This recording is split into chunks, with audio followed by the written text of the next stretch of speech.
matin, le thème du mois d'abord, parce que nous sommes dans un nouveau mois, et c'est le mois de la Pentecôte, donc le thème du mois c'est la puissance, et notre verset du mois c'est Acte 1, verset 8. Mais vous recevrez une puissance, le Saint-Esprit survenant sur vous, et vous serez mes témoins à Jérusalem, dans toute la Judée, dans la Samarie et jusqu'aux extrémités de la terre. C'est notre thème du mois. Maintenant, le thème de ce matin, c'est besoin de puissance. Besoin de puissance. Éphésiens 3, verset 20. Or, à celui qui peut faire par la puissance qui agit à nous, infiniment au-delà de tout ce que nous demandons ou pensons. Or, à celui qui peut faire par la puissance qui agit à nous, infiniment au-delà de ce que nous demandons ou pensons. Lorsqu'on lit les actes des apôtres, lorsqu'on parcourt les actes des apôtres, on se rend rapidement compte que c'est un livre rempli de puissance dans lequel le Saint-Esprit se manifeste puissamment. Et à notre époque, et après les actes des apôtres, c'est vrai que dans l'histoire de l'Église, il y a eu des hommes et des femmes, peut-être certains contemporains comme Billy Graham, que Dieu a utilisé puissamment pour faire des choses extraordinaires. Mais ces derniers temps, nous avons de plus en plus besoin de puissance. Comprenez? Nous avons besoin de puissance parce que nous n'arrivons plus à remplir les conditions de puissance. C'est vrai qu'il y a certaines, où il y a beaucoup d'églises, on parle de délivrance, où les gens vont dans ces églises pour chercher à résoudre leurs problèmes temporels. Mais ce n'est pas de ça qu'il s'agit. Parce que la puissance de Dieu, lorsqu'elle se manifeste, c'est vrai qu'elle vient résoudre les problèmes temporels, mais c'est toujours d'abord pour sauver des vies, pour gagner des âmes.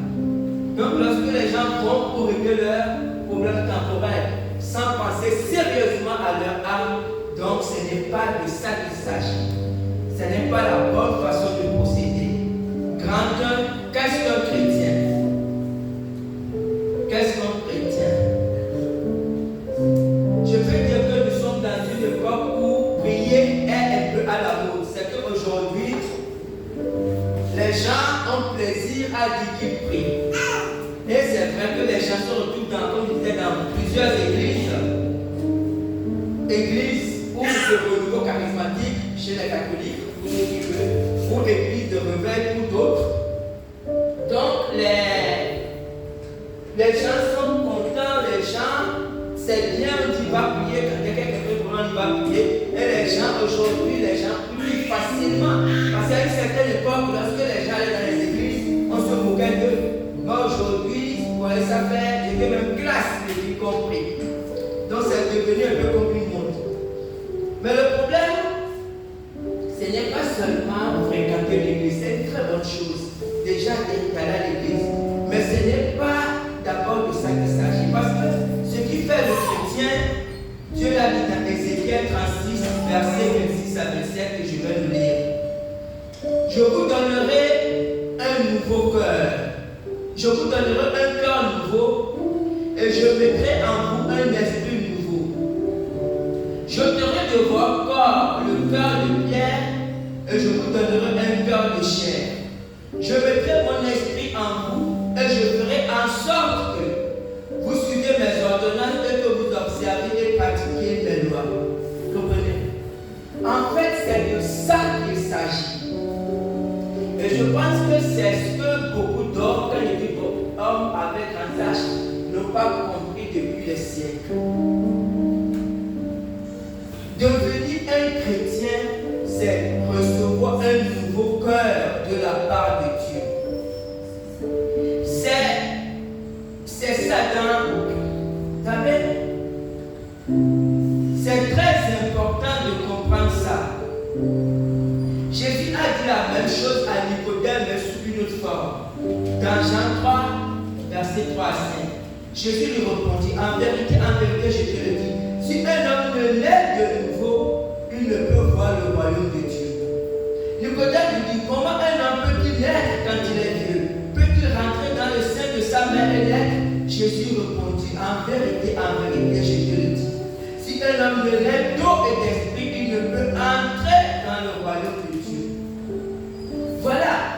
Parce que ici, dans Ézéchiel 27, Dieu a dit, il dit, afin que vous suiviez, voilà, afin que vous suiviez mes ordonnances et que vous observiez et pratiquiez mes lois. Voilà l'objet. Dieu dit, je vous donne un nouveau cœur pour que vous puissiez suivre mes lois. Je vous donne un nouveau cœur pour que vous puissiez faire ma volonté, parce que sans ce nouveau cœur, il est totalement impossible à un homme de faire la volonté de Dieu. Ce n'est pas une histoire de religion. C'est le fondement de la vie chrétienne. La Bible dit dans 1 Corinthiens 2, verset 14, mais l'homme animal ne reçoit pas les choses de l'Esprit de Dieu, car elles sont une folie pour lui et il ne peut les connaître parce que c'est spirituellement qu'on en juge. Voilà le fond du problème. Des gens vont à l'église, des gens prient, des gens chantent des cantiques, et c'est très bien tout ça, mais les gens ne savent pas s'ils ont reçu de Dieu un nouveau cœur. La question est de savoir, as-tu reçu de Dieu un nouveau cœur? Il y a trois choses qui permettent de savoir si on a né de nouveau, si on a reçu de Dieu un nouveau cœur. La première chose, c'est que le cœur est tourné vers Dieu. Vous comprenez? Tu ne dis pas que la personne pêche ou la personne ne pêche pas. Celui qui a reçu de Dieu un nouveau cœur, son cœur est tourné vers Dieu, en dépit de tout. Vous comprenez? C'est que c'est Dieu, malgré les faiblesses, s'il y a dans la vie de cette personne, Dieu devient sa priorité. Son cœur, la personne ne peut pas faire, son cœur est constamment tourné vers Dieu. Pourquoi? Parce que c'est un nouveau cœur qui vient de Dieu, et ce nouveau cœur qui vient de Dieu aspire constamment et est en relation avec Dieu. Ça, c'est la première chose. La deuxième chose, lorsque cette personne pêche contre Dieu, quel que soit le pécheur, cette personne se rend compte qu'elle a péché contre Dieu, la personne est totalement dévastée. C'est ce qu'on voit avec David dans Psaume 52, dans sa prière. Il était totalement dévasté parce qu'il a offensé Dieu. Lorsque ton cœur est tourné vers Dieu, lorsque tu offenses Dieu, tu es totalement dévasté. Et la troisième chose, c'est que tu aimes les frères. Quand je dis les frères, je ne parle pas seulement des gens qu'on connaît parce que nous sommes à l'église, non. Parce qu'à force de rester à l'église, à force d'être ensemble à l'église, des fois on développe une association parce qu'on apprend à s'aimer. Mais l'amour que tu as, c'est que même quand tu vois un frère chrétien pour la première fois, tu l'aimes dans ton cœur parce que le même esprit habite en vous. Donc un homme, une femme qui est né de Dieu a toujours le cœur tourné vers Dieu. Tu peux faire beaucoup de choses, mais ton cœur est toujours tourné vers Dieu. Voilà. Dieu a dit afin que vous pratiquiez, parce que c'est un cœur qui aime faire la volonté. C'est un cœur qui a des rêves pour Dieu. C'est un cœur qui a envie de faire des choses pour la gloire de Dieu. Un cœur qui a envie que les âmes soient sauvées. C'est en fait un cœur qui se préoccupe des intérêts de Dieu. Voilà un cœur qui vient de Dieu. Amen. Amen. Grand 2. L'impératif de la puissance. L'impératif de la puissance. Lorsqu'on devient chrétien, nous venons de faire la nouvelle naissance. Quel que soit l'âge qu'on a lorsqu'on devient chrétien, la Bible dit qu'on est comme un petit enfant. En réalité, on est toujours un petit enfant. Et comme tout petit enfant, on a besoin de grandir, on a besoin d'attention, mais on a aussi besoin de puissance. En fait, un chrétien ne peut pas grandir sans la puissance de Dieu. Totalement impossible. La parole de Dieu, l'attention des frères permet à un nouveau-né de grandir sereinement, mais il a besoin de puissance pour affronter le monde, pour avoir la victoire sur le péché, pour avoir la victoire sur le monde, pour avoir la victoire sur Satan.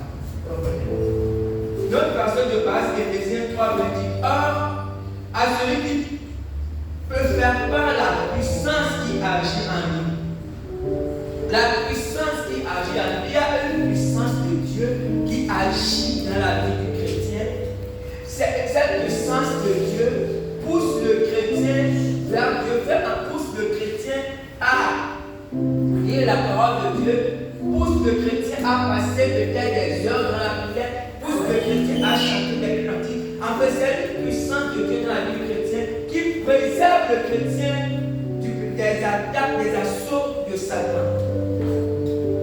Et tout chrétien a besoin de cette puissance. La première chose, c'est la puissance de Dieu. La deuxième chose, pour la puissance de Dieu, c'est porter ses fruits. Jean 15, verset 5. Jésus a dit, je suis le cerf, vous êtes les sarments. Celui qui demeure en moi et en qui je demeure porte beaucoup de fruits. Car sans moi, vous ne pouvez rien faire. Et ici, porter du fruit, quand on dit porter du fruit, ça fait référence tout de suite à Galates 5, 22. Les fruits de l'esprit, c'est la paix, la joie, la patience. Vous savez, tout chrétien, toute personne née de nouveau, doit à terme porter du fruit. Peut-être pas tous les fruits, mais il doit, peut-être pas tous les fruits avant de mourir, mais il doit au fur et à mesure porter du fruit. Si tu es chrétien né de nouveau et qu'après 10, 20, 30 ans, tu ne portes aucun fruit, là c'est que tu as un problème. En fait, tu as un problème de croissance. Vous savez que c'est comme dans le monde physique, on voit quelqu'un avec des maladies qui empêchent de grandir. Un chrétien, je t'ai dit, car sans moi, vous ne pouvez rien faire. Nous avons besoin de la vie de Jésus, de la puissance de Jésus pour porter des fruits, pour apprendre la patience, pour être bon, pour être des gens, comme on dit la bonté, être bon envers les autres, pour être tempérant dans les situations difficiles, pour endurer l'épreuve. Nous avons besoin de la capacité, de puissance, de la capacité de Dieu. Jésus a dit, car sans moi, vous ne pourrez pas y arriver. Or, en tant que chrétien, nous devons, c'est un devoir. Si on est chrétien, on vient seulement à l'église, on rentre seulement chez soi et on ne pense même pas aux fruits de l'esprit, on ne pense même pas qu'en tant que chrétien, on doit grandir dans son caractère. C'est-à-dire que si hier, je faisais aussi l'année passée, j'avais ce comportement, il faut que l'année qui vient, mais si je garde toujours les choses, ça veut dire que, en fait, je ne grandis pas. Et ça, c'est un problème. Et la troisième chose qu'on oublie, on a totalement occulté, c'est un témoin de Jésus. C'est un devoir, c'est une obligation, c'était même une chose. Jésus a dit allez par tout le monde et prêcher l'évangile. C'est un ordre que Jésus a donné. On ne peut pas être chrétien et occulter totalement cela. Penser qu'on est chrétien et puis on pense à sa vie, on pense à ses problèmes, comment je vais faire pour réussir, comment je vais faire pour acheter une maison, comment je vais faire pour gagner beaucoup d'argent, comment je vais faire pour être en bonne santé, comment je vais faire pour... Comment je vais faire, c'est que, en fait, tout autour de nous, là, ça veut dire que nous sommes des chrétiens malades sur le plan spirituel. On ne peut pas être chrétien, ne pas penser gagner les âmes. C'est une maladie spirituelle. Tu as dit, allez, c'est fondamental pour un chrétien d'être un témoin. Et sinon, le verset du mois, vous savez, quand Jésus était avec ses disciples, la dernière fois que Jésus était avec eux, c'est là qu'il a prononcé cette parole dans Actes. Il a commencé à leur parler et il leur a dit, ne bougez pas de Jérusalem, restez à Jérusalem jusqu'à ce que vous recevez ce que le Père a promis. Il a dit, vous recevrez une puissance, le Saint-Esprit sur vous, et vous serez mes témoins. Dans la vraie version, c'est et vous serez mes martyrs. C'est ça la vraie explication, la vraie tradition. Donc c'est un ordre que Jésus a donné. Vous devez recevoir le Saint-Esprit pour faire comprendre les témoins de Jésus. Mais si on occulte totalement ça, on ne pense même plus à ça, c'est que nous avons des problèmes. Le service chrétien, vous savez, en fait, la vie du chrétien est divisée en ces deux phases. La première phase, c'est sa relation avec Dieu, mais la deuxième phase, c'est le service chrétien. Vous ne pouvez pas être chrétien sans penser au service chrétien, c'est impossible, parce que c'est un ordre. En fait, c'est la raison de vivre du chrétien sur terre. Vous savez, lorsqu'on devient chrétien, lorsque Dieu donne un nouveau corps à quelqu'un, Jésus aurait pu enlever cette personne et c'est même terminé parce qu'il y a des chrétiens qui sont vraiment chrétiens et après ils rétrogradent et échec pour Dieu. Donc Dieu aurait pu, lorsque quelqu'un devient réellement chrétien, Dieu l'enlève et la personne pas. Mais pourquoi Dieu te laisse sur terre? Ce n'est pas pour t'enrichir. Ce n'est pas pour faire les sacrifices. Non, Dieu, c'est bien tout à fait ces choses. Mais Dieu te laisse sur terre pourquoi? Pour être son témoin. Voilà l'objet du chrétien sur la terre. J'ai dit, et vous serez mon témoin. En fait, cette partie, on est dans la vie chrétienne, ça transcende tout. Regardez un peu la vie des apôtres. Regardez tous ceux qui ont marqué sur la terre, qui ont marqué leur passage. C'est vrai qu'ils ne sont pas quelqu'un comme Martin Luther à l'américain. Une femme, il avait sa vie. Chaque année, il avait sa vie. Ce n'est pas qu'ils n'ont pas de vie. Ils avaient une vie bien. Femme, enfant, tout ça. Dieu n'interdit pas ça. Mais ce qui transcende, ce qui dépasse la vie de l'homme, c'est quoi? C'est porter, c'est être témoin de Dieu. Si tu n'es pas préoccupé, c'est qu'il y a un problème. Parce que, en fait, beaucoup de grâce viennent de ça. Parce que quand tu es investi dans le champ de Dieu, la Bible dit quoi? Car l'ouvrier mérite son salaire. Quand tu es ouvrier de Dieu, forcément, parce que tu es ouvrier dans son champ. Mais quand tu n'es pas ouvrier dans le champ de Dieu, donc c'est fondamental d'être témoin de Dieu. C'est fondamental pour Dieu. Comme on dit souvent, sauver pour servir.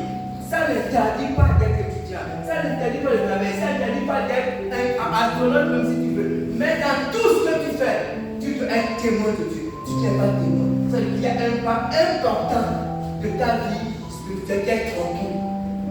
Et c'est pour ça que nous sommes des chrétiens nonchalants. Parce qu'en fait, lorsque tu penses à être témoin, tu ne peux pas avoir une vie chrétienne fragile. Pourquoi? Parce que tu as tout pour gagner une âme, puis tu peux même prier beaucoup. Comment tu peux gagner une âme sans prier? Vous savez, c'est ce qui fait le moteur du chrétien. Tu es obligé de passer beaucoup de temps avec Dieu pour pouvoir être témoin dehors. Comprenez? Voilà ce qui motive la chrétienne. Mais si tu n'as pas cette motivation, pourquoi tu vas te tracasser pour Dieu? Tu auras une vie chrétienne misérable. Parce que pour toi, tu vas faire seulement l'essentiel. Tu pries le matin, tu pries le soir, et puis éventuellement, tu lis la Bible. Pourquoi? Parce que dans le fond, ta vie tourne autour de toi-même. C'est pour ça que beaucoup de chrétiens sont en échec. Parce qu'on a occulté totalement cette partie. Vous recevrez une puissance. Ça, c'est le verset du monde. Vous recevrez une puissance. Le Saint-Esprit surviendra sur vous. Et vous serez mes témoins. À Jérusalem, vous allez lire. Amen. Amen. Grand 3. Recevoir la puissance. Vous savez, comme je disais, les premiers chrétiens recevaient facilement la puissance. Ils recevaient facilement la puissance parce qu'ils avaient deux choses dans leur vie. Ils avaient une conversion totale et ils avaient une consécration totale. Ils répondaient à ces deux exigences qui faisaient en sorte que la puissance de Dieu coulait naturellement. Mais nous avons des conversions. Nous allons voir d'abord ce que c'est qu'une conversion totale. Luc 22, verset 31 à 32. Le Seigneur dit, Simon, Simon, Satan vous a réclamé pour vous cribler comme le froment. Mais j'ai prié pour toi afin que ta foi ne défaille point. Et toi, quand tu seras converti, affermis tes frères. Ici, Jésus parlait à Simon Pierre. Dans ce texte, Simon Pierre était avec Jésus. Simon Pierre et les autres étaient avec Jésus déjà au moins depuis 2 heures et demie. Parce que là, Jésus était en train de se rapprocher de la fin de sa vie. Mais, malgré tout ce temps passé avec Jésus, Simon n'était pas encore converti. Comprenez bien. C'est pas qu'il n'était pas né de nouveau. Là, il y a une différence entre conversion et né de nouveau. Simon Pierre était né de nouveau. Il suivait Jésus. Mais son cœur n'était pas encore totalement engagé pour Jésus. C'est pour ça que Jésus l'a dit. Jésus a dit que Satan t'a réclamé. Mais pourquoi Satan réclame quelqu'un? Parce que dans la vie de cette personne, il y a encore des portes par lesquelles Satan peut passer. Parce que dans la vie de cette personne, il y a des domaines qui ne sont pas totalement acquis à Dieu. Et quand il y a des domaines qui ne sont pas alliés à Dieu, Satan a le droit sur ses domaines, Satan peut réclamer. Et c'est ce que Jésus a dit à Simon. Il a dit, Satan t'a regardé pour te cribler, mais j'ai prié pour toi. Parce que là, la solution, c'est pour ça qu'il est important, bien aimé, de prier les uns pour les autres. La Bible de prier, de soutenir les faibles, pas dit de soutenir les faibles et d'éviter les discussions. Parce que quand tu vois ton frère, ta soeur est faible avec beaucoup de difficultés, ne la critique pas. Ça ne sert à rien. La Bible dit de soutenir.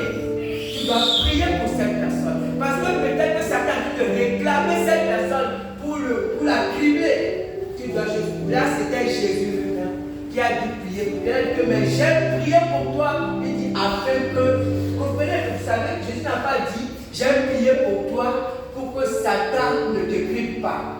Il n'a pas dit j'ai prié pour toi pour que Satan ne te tente pas, pour que tu ne sois pas malade. Jésus a dit quoi? Pour que ta foi ne défaille pas. Parce qu'au final, c'est la chose la plus importante dans la vie chrétienne. Vous savez, le chrétien, ce n'est pas quand tu es malade, comme la soeur fait. Ce n'est pas ça le problème.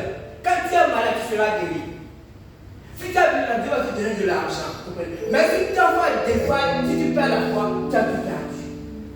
C'est ce que je comprends parce qu'on peut se dire non, ce qui est important pour le chrétien, c'est que ta foi ne défaille pas. Parce que Dieu n'a pas dit que tu vas pas passer par un chemin difficile. Ça là, que tu ne veux pas, tu vas y passer. Et ce n'est pas le plus grave. Parce que lorsque David disait quoi? Même quand tu es dans l'ombre de la mort, quand tu sois là où tu es, Dieu t'accompagne. Mais si ta foi défaille, là tu perds. C'est ça qu'on doit comprendre. Tu as dit, afin que ta foi, afin que ta confiance en Dieu ne défaille pas. Parce que si tu perds ça, en fait, tu as tout perdu. Là, c'est un cas de complètement. Et Jésus a dit, mais quand tu seras converti, alors affirme tes frères.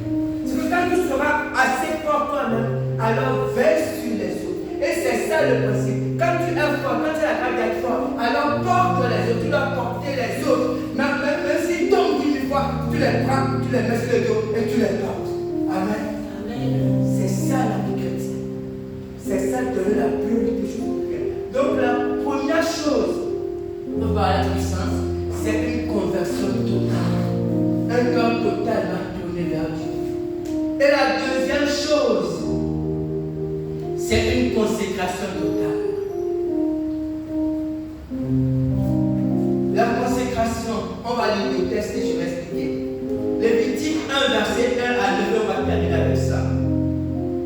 L'Éternel appela Moïse de la tente d'assignation et lui parla et dit, parle aux enfants d'Israël et dis-leur, lorsque quelqu'un d'entre vous fera une offrande à l'Éternel, il offrira du bétail, du gros et du menu bétail. Si son offrande est un holocauste de gros bétail, il offrira un mâle sans défaut. Il offrira à l'entrée de la tente d'assignation devant l'Éternel pour obtenir sa faveur. Il posera sa main sur la tête de l'holocauste qui sera agréé de l'Éternel pour lui servir d'expiation. Il égorgera le veau devant l'Éternel et les sacrificateurs fils d'Aaron offriront le sang et le répandront tout autour de l'autel qui est à l'entrée de la tente d'assignation. Il dépouillera l'holocauste et le coupera par morceaux. Les fils du sacrificateur Aaron mettront du feu sur l'autel et arrangeront du bois sur le feu. Les sacrificateurs fils d'Aaron poseront les morceaux, la tête et la graisse sur le bois, mis au feu sur l'autel. Ils laveront avec de l'eau les entrailles et les jambes. Et le sacrificateur brûlera de tout sur l'autel. C'est un holocauste, un sacrifice consumé par le feu d'une agréable odeur à l'Éternel. Amen.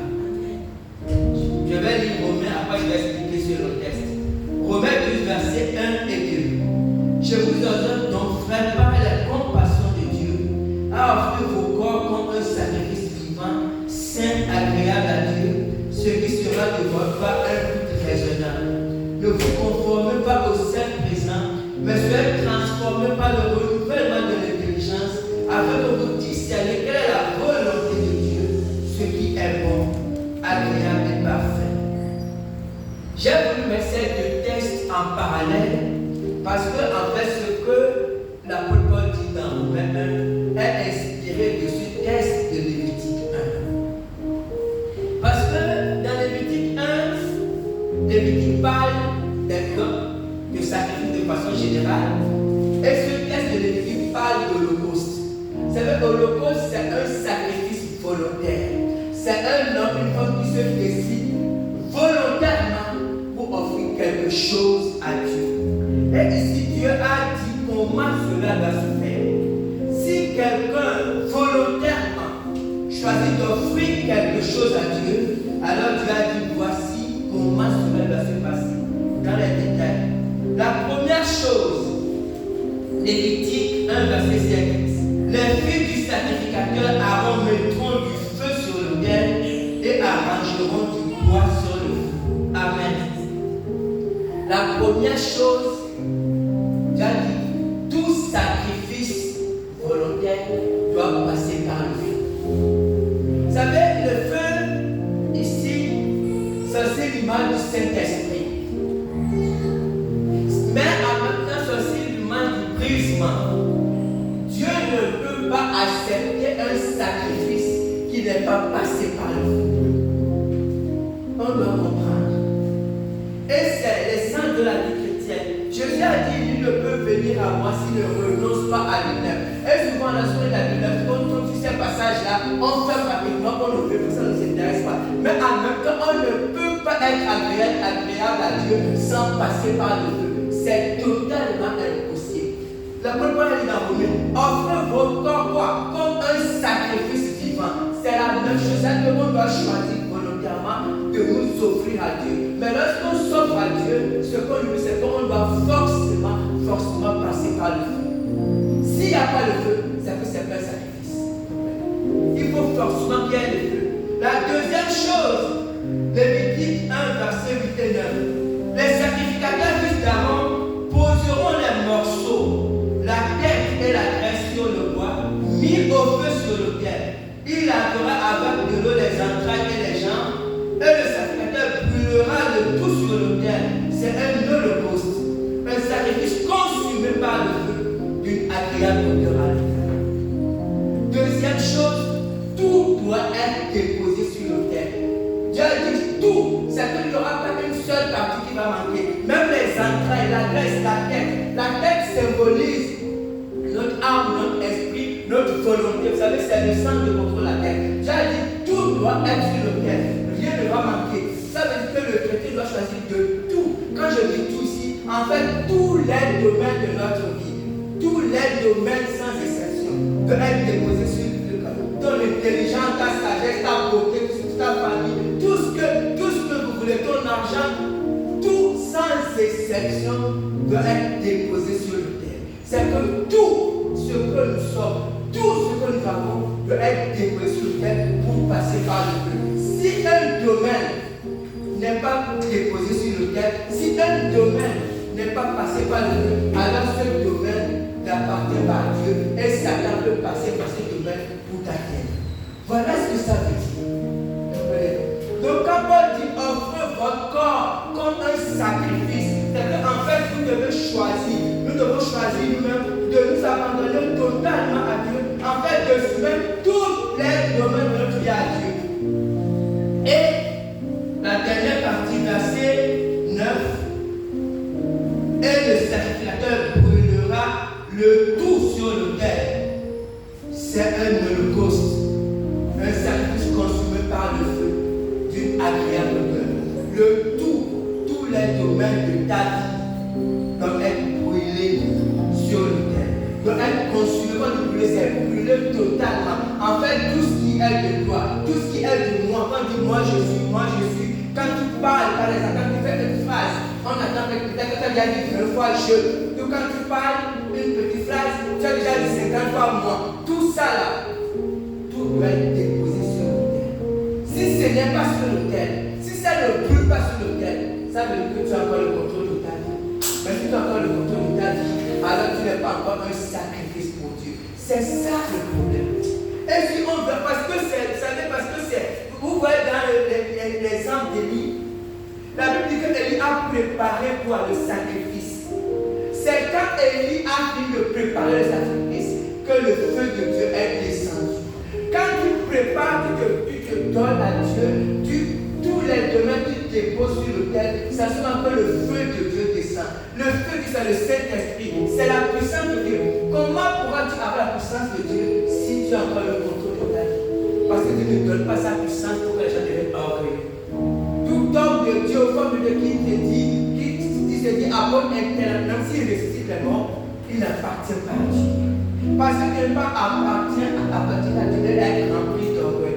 Quand tu appartiens à Dieu, ça veut dire que tu es consumé. Tu es, en fait, c'est ce qu'on appelle souvent, tu es brisé. Tu es un homme brisé. Tu es une femme brisée. Ça veut dire que tu as été consumé sur le cœur de Dieu.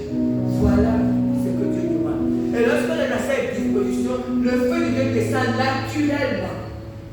Parce que quand ce feu descend, c'est pour que tu puisses être un témoin de Jésus. Amen. Amen. Et que Dieu bénisse sa parole.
Thank you.